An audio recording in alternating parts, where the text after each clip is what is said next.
Hi there, and welcome to another episode of A Little Bit of Genius, a podcast series run by Nord Anglia education students. If you're new to the podcast, thanks for listening. My name is Michael Crescetti, and I'm in grade 10. My hobbies include acting. And my name is Emma Lawrence, and I'm in grade 12. After school, I really enjoy theater. For today's discussion, we are honored to be joined by Ashley De La Rosa, who is a professional actress and singer who has appeared on Broadway. She has played roles in popular Broadway shows, including Hamilton, Mean Girls, Dear Evan Hansen, and Rent. Ashley is also a Nord Anglia alumni, having graduated from Windermere Preparatory School in Florida. Welcome to the show, Ashley. Hi, thank you. Thank you for having me. Of course. To start today's conversation, what do you think your favorite role or show is that you've ever taken part of on Broadway? My favorite show that I've been a part of is Hamilton. And I think my favorite role that I've ever done is Regina George in Mean Girls. That's wow. Awesome. That's one of my dream roles. That's actually so amazing. Really? Yeah, it's a really, really fun role to play, especially because, you know, it's especially fun if you're not a mean girl in real life, because then you get to really dig into that. For sure. And I know it's extremely vocally demanding. So what is your warm-up process like? Yeah, my warm-up, it actually depends on the character and what the role requires of me. So, like, for example, I covered both Regina George and Gretchen Wieners in Mean Girls.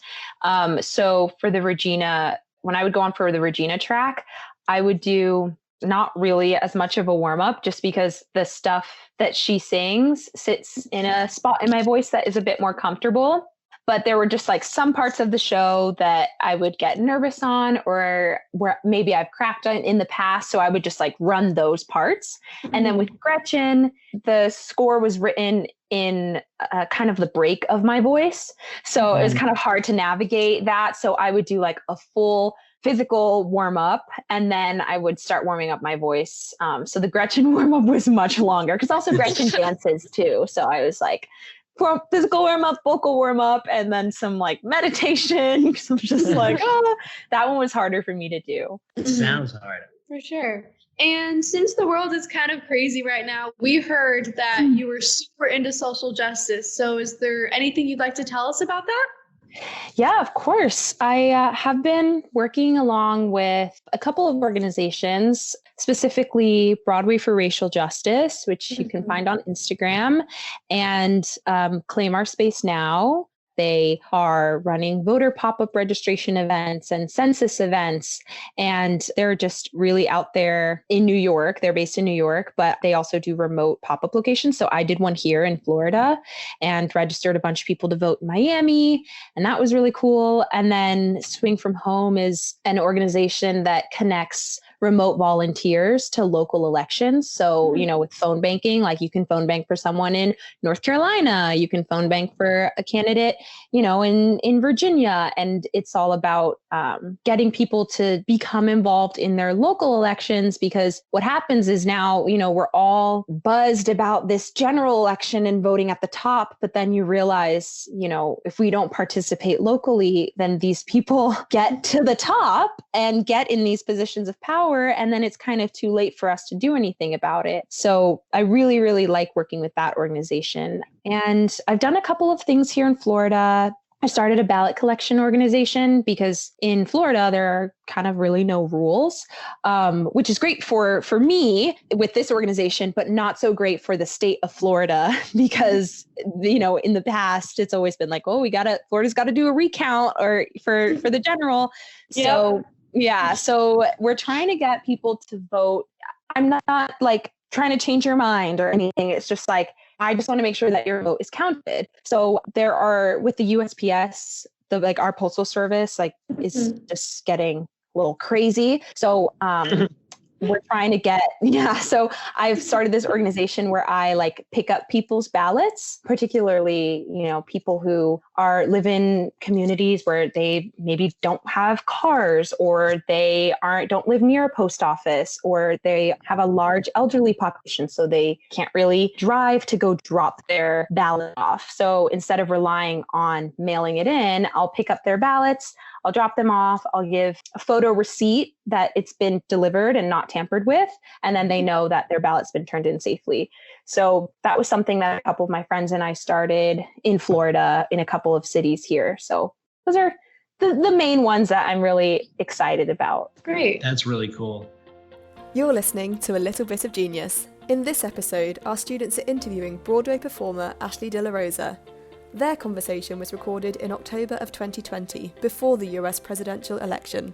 Subscribe to this podcast and catch every episode in the series, exploring the resilience needed to be successful in any industry. And in the context of theater surrounding social justice, as you were just mentioning, are there any issues that you think others should be aware of or should be more prevalent in theater? Mm-hmm. Definitely. I think that especially this year, there has been more of a focus on inclusivity, diversity, and equity in theater and in film and TV. I particularly know more about the theater industry than I do about film and TV, just because I'm not really tapped into that yet. So I can only really speak for my industry. But I know that there have been conversations and steps that producers and casting directors have made to create an environment that is more inclusive of marginalized groups and communities, and also to take the time to do the work to actually unpack like what racial bias is and racism and what a microaggression is and how that translates into putting a casting breakdown out there. And I think that people are more and more aware of what's going on in the world and how there's, like I said, there's space for everyone and there's space for more than one type of story to be told. So the actors, I mean, we know this, but it's not always our decision. It's the producers and casting directors and choreographers that really have the power. And when they don't look like us or they don't understand our stories, sometimes that ignorance just permeates the entire industry. And I think finally now we're sort of taking the action, or they're taking the actionable steps needed to correct that behavior. And that's great. I'm really happy to be alive during this time. And I think for you both pursuing something like this now, it's going to be just different. I mean, once theater comes back, it's going to be different. I don't know what it's going to look like or how or what, but it just, speaking from the inside, like there are so many things that are changing in a good way. Oh yeah. Mm-hmm. And, definitely there's the whole big picture. The industry is definitely going to change because of all these kind of social justice ideas, but you are on the inside. And, on a lighter note, do you have any, fun stories, something that you can share from onset or something? Yeah, some bloopers. Yes. I mean, I have so many. I'll give let's see. Okay. A really big one. I really could give you like one from every show. That's how bad it is. But when I was in Beautiful, the Carole King musical on tour, I was a swing. And for people who are listening, a swing is someone in the ensemble of a show who covers multiple tracks. They cover the entire ensemble, and sometimes they cover principal members. So in Beautiful, I covered 6 dancer tracks. And one of it was really fun. I started off as a swing first, even though I'm not like the best dancer. So that was kind of surprising. But my last track that I was learning, I pretty much, knew what I was doing, and I learned the other 2. And so I'm the last one to make an entrance for Will You Still Love Me Tomorrow? And I walk to my spot, and then this like curtain is supposed to come down on stage for the doo-wop singers. That was my track that night.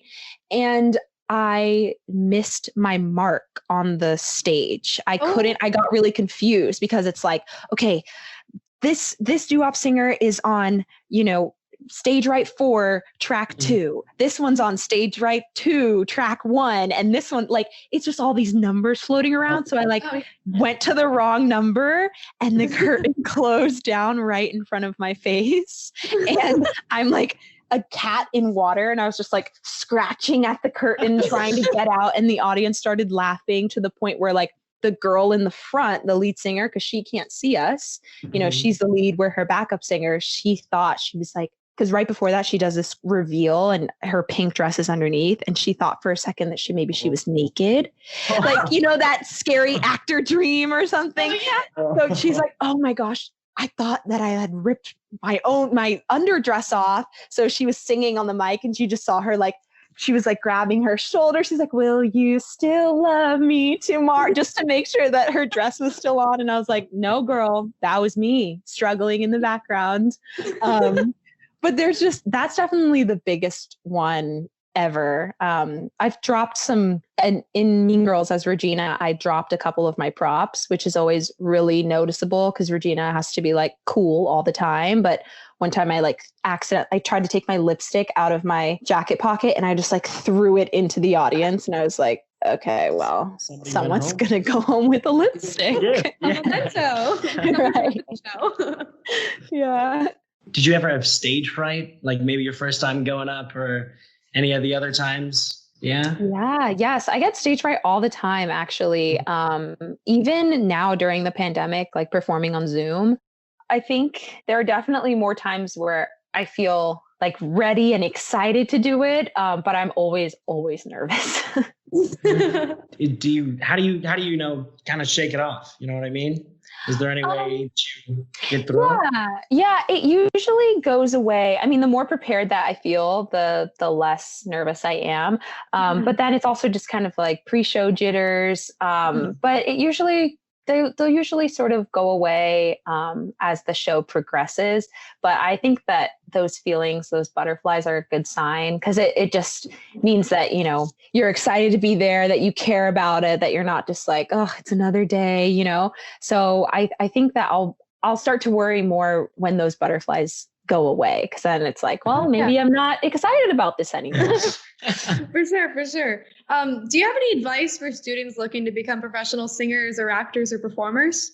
Yeah, I would say, so when I went to Windermere Prep, I did some acting and I was part of the choir there. And it's just something I was always interested in, but I never really thought I could be a professional actress or singer.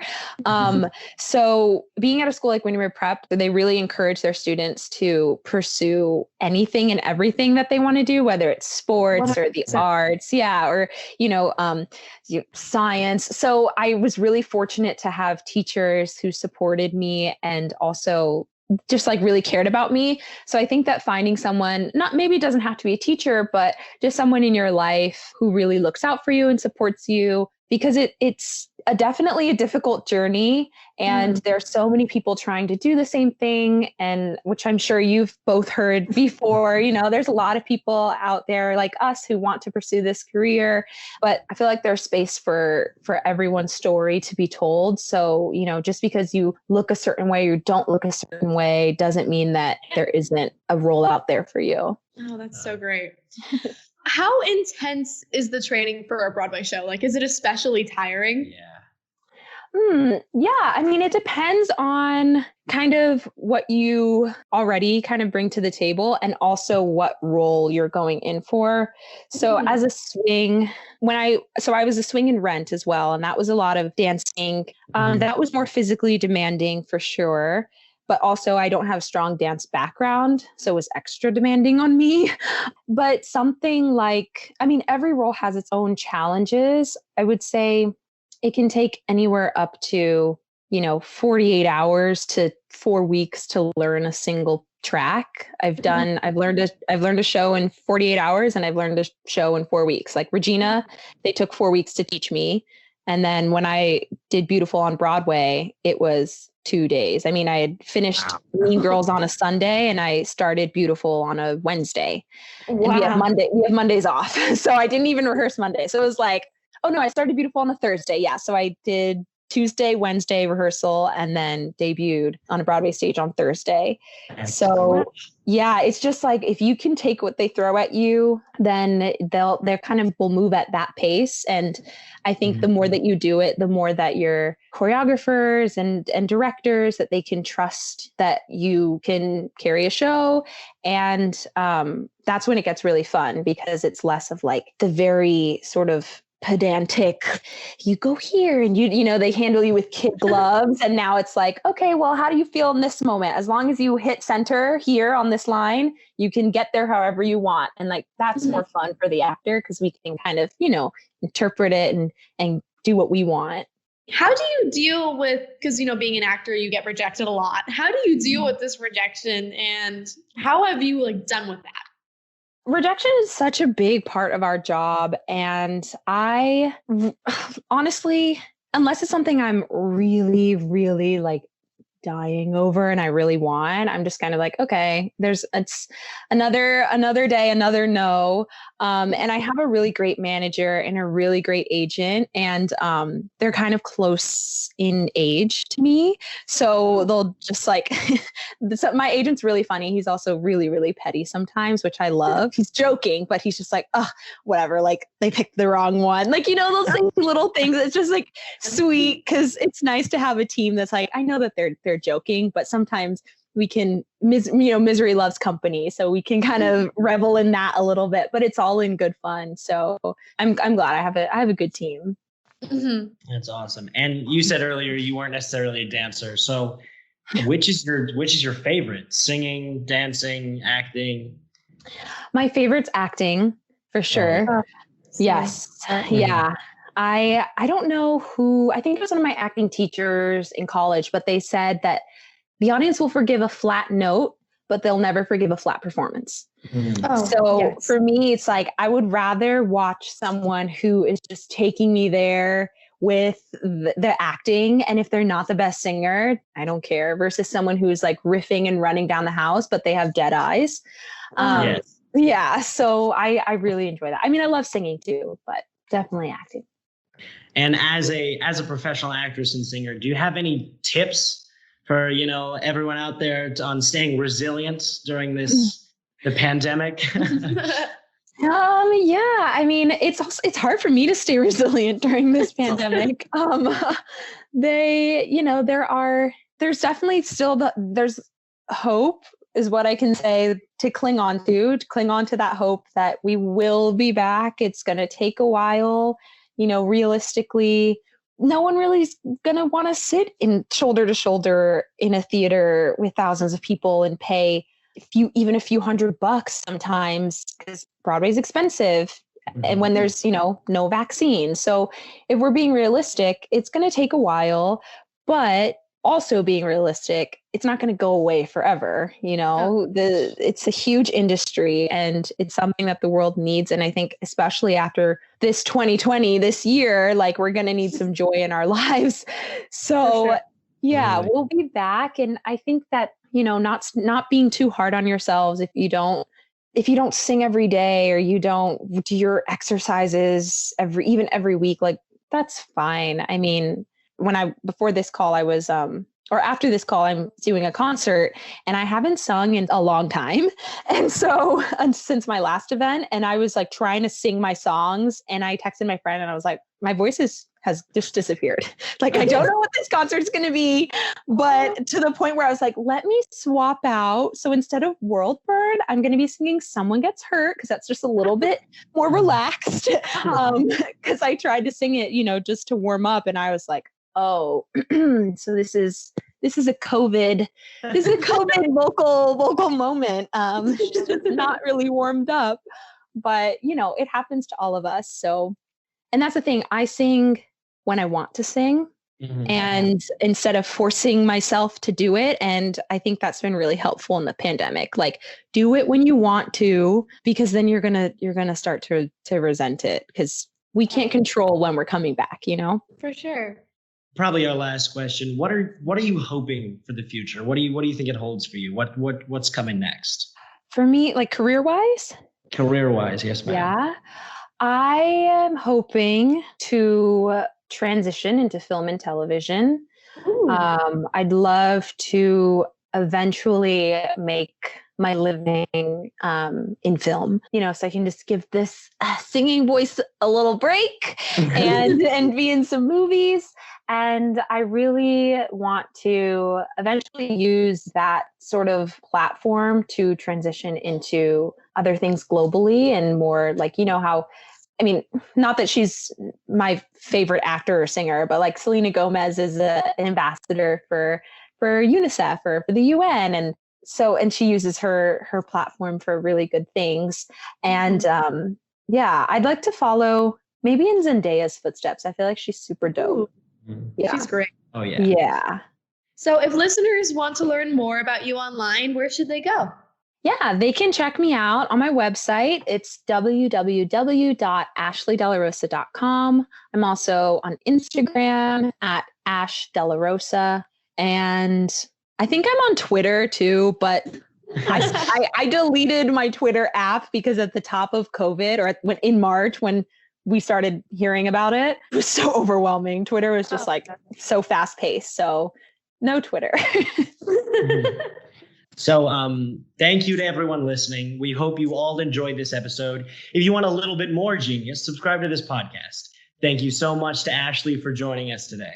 Oh, well, it was so nice talking to you both. And hopefully, we'll get to do this again. We'll do a check-in after COVID. See what's going on. This podcast is brought to you by Nord Anglia Education students. If you want to learn more about Nord Anglia Education, you can visit us online at nordangliaeducation.com. We'll be back again soon, so thank you again for listening and have a great day. Thank you. Goodbye.